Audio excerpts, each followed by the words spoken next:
Jadi pendapat saya kalau sayembara seperti itu sebaiknya jangan dilakukan karena akan memancing masyarakat, apalagi dalam kondisi ekonomi yang sulit ya, dikasih misalnya 10 juta, 5 juta, orang sudah siap ngasah golok terus bawa pentungan, jaga-jaga nih. Ya, khawatirnya nanti orang yang bukan begal malah dipentung menjadi begal kan begitu. Jadi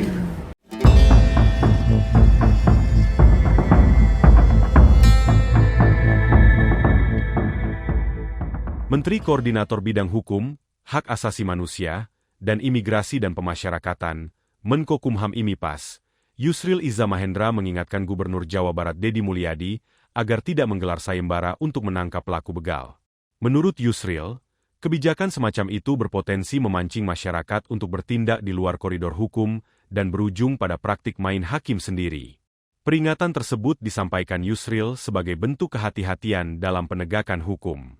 Ia menilai penanganan tindak kriminal, termasuk kasus pembegalan, tetap harus dilakukan oleh aparat penegak hukum yang memiliki kewenangan. Ia menyinggung kondisi perekonomian masyarakat yang masih sulit saat ini.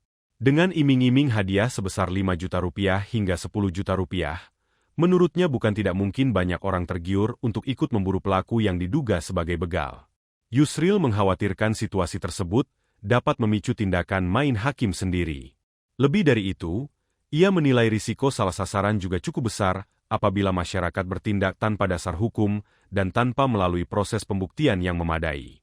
Menurutnya, seseorang yang tidak bersalah bisa saja menjadi korban hanya karena dicurigai atau dituduh sebagai pelaku begal. Hal itu justru dapat menimbulkan persoalan hukum baru dan merugikan masyarakat.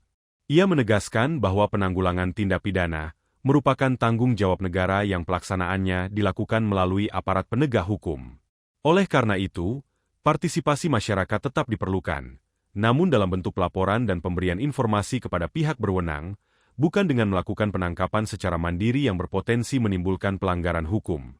Pernyataan Yusril ini menjadi pengingat bahwa upaya memberantas kejahatan harus tetap mengedepankan prinsip negara hukum. Semangat melibatkan masyarakat dalam menjaga keamanan perlu diimbangi dengan perlindungan terhadap hak-hak warga negara dan jaminan bahwa setiap proses penegakan hukum dilakukan secara adil.